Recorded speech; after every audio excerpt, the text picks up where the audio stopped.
Hello everyone, मैं महराज खान स्वागत करती हूँ आप सभी का अपने यूट्यूब चैनल एल्यूरिंग शिक्षा द्वार में। और उम्मीद करती हूँ कि सब बहुत अच्छे होंगे और सबकी स्टडी भी बहुत अच्छी चल रही होगी।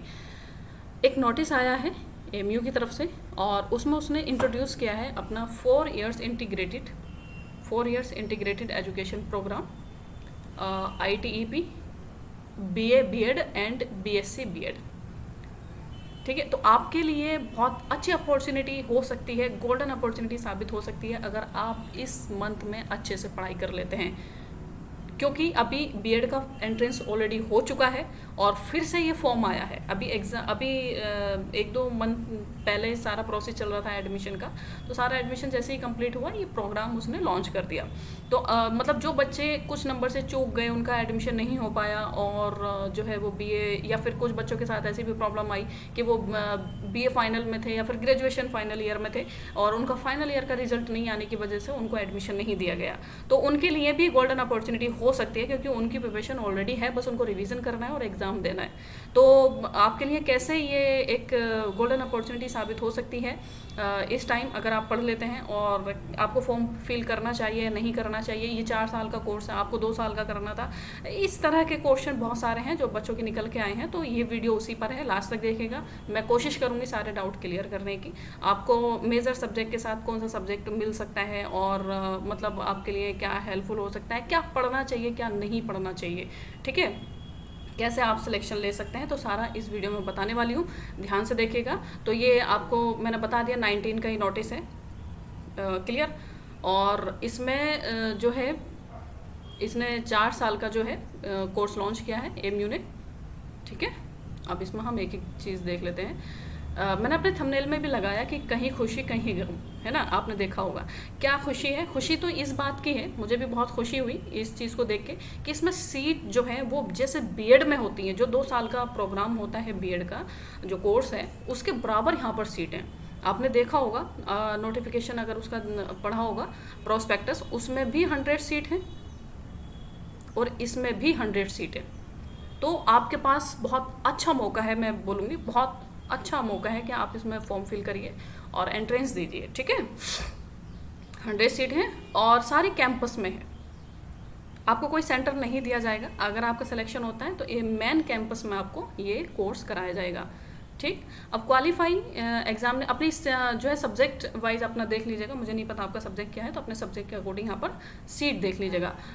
अब आपकी एलिजिबिलिटी क्या होनी चाहिए, इस कोर्स में उन्होंने क्या एलिजिबिलिटी रखी है कि कौन सा बच्चा इसमें फॉर्म फिल कर सकता है।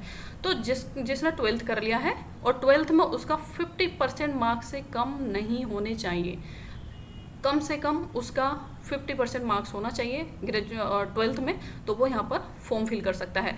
यहाँ तक कि मदरसा वाला बच्चा भी यहाँ पर फॉर्म फिल कर सकता है। और अब बात आती है कि जिसने ग्रेजुएशन कर लिया है, हाँ, अगर वो चाहता है कि कोई बात नहीं है, 2 साल का तो वैसे भी बीएड करना था, 2 साल का और कर लेता, तो वो भी फॉर्म फिल कर दे। अगर उनकी एज 24 से जो है ज़्यादा नहीं है, 1 जुलाई अभी नीचे आएगा जो है एज का क्राइटेरिया, ये है 24 साल से उसका ज़्यादा नहीं होना चाहिए एज 1 जुलाई से नॉट मोर देन 24 ईयर्स।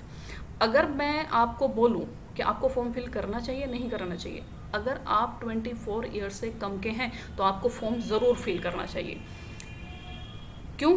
क्योंकि एक तो आपको एक्सपीरियंस मिलेगा। अगर आपका हो जाता है, अगर आपका इसमें एडमिशन हो जाता है तो सिलेक्शन ले लें, ठीक है, एडमिशन ले लें, और उसके बाद में आप जो है 2 साल का भी प्रिपरेशन करके उसका भी फॉर्म फिल कर सकते हैं। तो अगर आपका मन है कि अगर वहाँ पर भी हो जाता है तो आप इसको छोड़ के उसमें जा सकते हैं। हालांकि सीट ख़राब होगी, किसी और बच्चे की सीट आप ख़राब करेंगे, इस सोच के तो मैं नहीं बोलूँगी। लेकिन अगर आप मतलब जो है सिलेक्शन हो जाता है आपका, तो गलत भी नहीं है, आप 4 साल का कोर्स भी कर सकते हैं, ठीक है। अगर आपकी एज 24 से ज़्यादा नहीं है तो मैं प्लीज़ आपसे बोलूँगी कि आप फॉर्म ज़रूर फिल करें, क्योंकि सीट इसमें 100 ही हैं जैसे बीएड में होती है। और एक चीज़ और है कि यहाँ पर कंपटीशन कम रहने वाला है। क्यों? क्योंकि इन्होंने जो डेट है वो इतना जल्दी में इन्होंने काम किया है कि इनके लास्ट डेट ही 5 अक्टूबर है, और आज जो डेट है मतलब 20 है, और 20 में 20 इन्होंने से और 19 को इन्होंने नोटिस जारी किया है, मतलब इन्होंने 15 डेज दिया है जो है फॉर्म फिल करने का, ठीक है। फॉर्म फिल करने का। इसमें कुछ बच्चों को पता चलेगा, कुछ को पता ही नहीं चलेगा, तो इसलिए कंपटीशन इसमें कम रहने वाला है। अगर आप तक वीडियो पहुंची है, आपने वीडियो देखी है, तो आप ज़रूर फॉर्म फिल कर दें, आपका एडमिशन इजीली होने के चांस हैं। 100% नहीं कह रही हूँ कि बिल्कुल 100% आपका एग्ज़ाम हो जाएगा, पढ़ के ही नहीं जाना है तो कैसे हो एग्ज़ाम, कैसे आपका सिलेक्शन हो जाएगा। लेकिन आप अच्छे से मेहनत कर लेते हैं इस मंथ में, तो आपका इंशाल्लाह ज़रूर एडमिशन हो जाएगा। ठीक है, तो लास्ट डेट इसकी क्या है फॉर्म फिल करने की? 5 अक्टूबर। लास्ट डेट का वेट नहीं करिएगा, पहले ही फॉर्म फिल कर देना। अब इसका जो एंट्रेंस होने वाला है वो कब होगा? एंट्रेंस की भी डेट देखिए, इन्होंने बहुत बहुत कम टाइम दिया है। ठीक है, थंबनेल में जैसे मैंने बोला था, कहीं खुशी कहीं गम, तो यही चीज़ है कि खुशी तो है कि बहुत अच्छी सीट है, और मतलब थोड़ा टेंशन वाली बात ये है कि इन्होंने टाइम बहुत कम दिया है, टाइम बहुत कम दिया है, क्योंकि अगर 5 अक्टूबर को ये फॉर्म फिल करा रहे हैं और 22 अक्टूबर को एग्ज़ाम भी करा ले रहे हैं, तो एग्ज़ाम में इन्होंने कितना दिन दिया? अगर आज से मैं काउंट करूँ तो सिर्फ आपके पास 1 मंथ का टाइम बचता है। 1 मंथ में आपको ये चारों यूनिट कवर करनी होंगी। ठीक है, कैसे करेंगे ये हम अभी बाद में देखेंगे। तो इसमें इम्पोर्टेंट जो मतलब था डेट वगैरह वो मैंने बता दी है। अगर आप 12th किए हुए हैं, 50% से ज़्यादा मार्क्स हैं, तो आप इसमें फॉर्म फिल कर सकते हैं। अगर आप ग्रेजुएशन के फर्स्ट ईयर, सेकेंड ईयर या फिर थर्ड ईयर में भी हैं, तो आप फॉर्म फिल ज़रूर कर दें। क्लियर?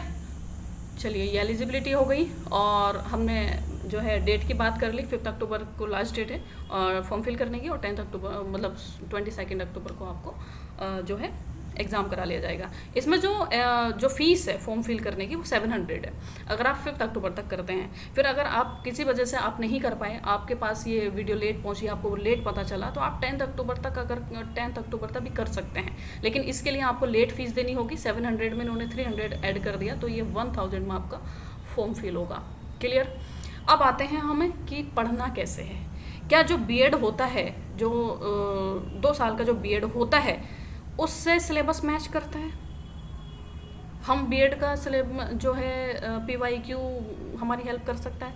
क्योंकि ये फर्स्ट टाइम हो रहा है, तो हम नहीं बता सकते किस लेवल का एग्ज़ाम होगा, लेकिन इतना ज़रूर बता सकते हैं कि जो एग्ज़ाम का लेवल होगा, एंट्रेंस का जो लेवल होगा, वो थोड़ा बीएड के मुकाबले तो थोड़ा ईजी रहने वाला है। क्योंकि बीएड की जो एलिजिबिलिटी है वो ग्रेजुएशन है, ग्रेजुएट किया हुआ बच्चा वहाँ आता है, ग्रेजुएशन किया हुआ बच्चा आता है, तो इसलिए और ये 12th लेवल का है, 12th किया हुआ बच्चा होगा, तो इसका लेवल थोड़ा इजी ही रहने वाला है बीएड के मुकाबले। क्लियर? हाँ, बीएड का अगर मैं कंपैरिजन करूँ इसमें सिलेबस का, तो इसमें भी रीजनिंग है, इसमें भी रीजनिंग है, जनरल इंग्लिश उसमें भी है, जनरल इंग्लिश इसमें भी है, टीचिंग एप्टीट्यूड उसमें भी है, टीचिंग एप्टीट्यूड इसमें भी। और टीचिंग एप्टीट्यूड या फिर रीजनिंग या फिर जनरल इंग्लिश में बहुत वो हाई फाई नहीं पूछता है, टीचिंग एप्टीट्यूड बहुत हाई फाई नहीं पूछता है। तो टीचिंग एप्टीट्यूड तो 90% मैच करने वाला है बीएड से। ठीक है, और रीजनिंग इंग्लिश इसमें जो भी क्वेश्चन रहेंगे उनका 10 से 20% लेवल थोड़ा इजी देखने को मिलेगा। ठीक है, मैं 100% श्योर नहीं, मैं पहले ही बोल रही हूँ कि मैं 100% नहीं बोल रही हूँ कि ऐसा ही होगा, लेकिन मुझे ऐसा चीज़ें नज़र आ रही हैं, तो मैं उस बेस पर आपको बता रही हूँ। हाँ, यहाँ पर जो एक यूनिट है जो कि बच्चों को कंफ्यूज कर रही है वो ये है, general awareness and current affairs. अगर आप बीएड का सिलेबस देखेंगे तो उसमें है current educational affairs, current affairs नहीं है, यहाँ पर एक वर्ड उसने डाला है करंट एजुकेशनल अफेयर्स। इससे क्या पता चलता है कि वो एजुकेशन से रिलेटेड क्वेश्चन पूछता है, लेकिन यहाँ पर उसने करंट अफेयर्स दिया है और यहाँ पर उसने जनरल अवेयरनेस दिया है। अब यहाँ बच्चे क्या गलती करेंगे, यहाँ बच्चे पढ़ने लग जाएंगे जी के बहुत मतलब अच्छी बुक खरीदेंगे और यहाँ जी के पढ़ना शुरू कर देंगे। 1 मंथ का टाइम है, ध्यान रखिएगा, आपके पास सिर्फ 1 मंथ का टाइम है, आपको स्मार्ट वर्क करना पड़ेगा, स्मार्ट वर्क। अब स्मार्ट वर्क आप कैसे करेंगे, किस यूनिट को आपको कितना टाइम देना चाहिए, क्या किसी यूनिट को स्किप भी कर सकते हैं, तो इन सब पर मैं बताऊंगी आपको नेक्स्ट वीडियो में। फिलहाल क्योंकि सिलेबस पे हम डिटेल में डिस्कस करेंगे, इस वीडियो में पॉसिबल नहीं होगा। इस वीडियो में सिर्फ बताया मैंने कि आप फॉर्म फिल कर दिए थे, लास्ट डेट क्या है, एलिजिबिलिटी क्या है, और जो ग्रेजुएशन किए हुए वो भी बच्चे अगर फुलफिल कर रहा है वो एलिजिबिलिटी एज की, तो वो फॉर्म फिल कर दे। मैं बार बार रिपीट कर रही हूँ, 2-3 बार मैंने रिपीट कर दिया है, तो बस इतना ही बोलूँगी इस वीडियो में। फॉर्म ज़रूर फिल कर दें लास्ट डेट से पहले पहले। हाँ, सिलेबस में मैं डिटेल में डिस्कस नेक्स्ट वीडियो में करूँगी, क्योंकि उसमें अच्छा खासा टाइम लगने वाला है। बहुत बच्चे कंफ्यूज हैं कि कैसे करना चाहिए, कि सिलेबस मैच करता है बीएड से, नहीं, इसमें कुछ अलग भी है। ठीक है, तो थैंक्स फॉर वॉचिंग।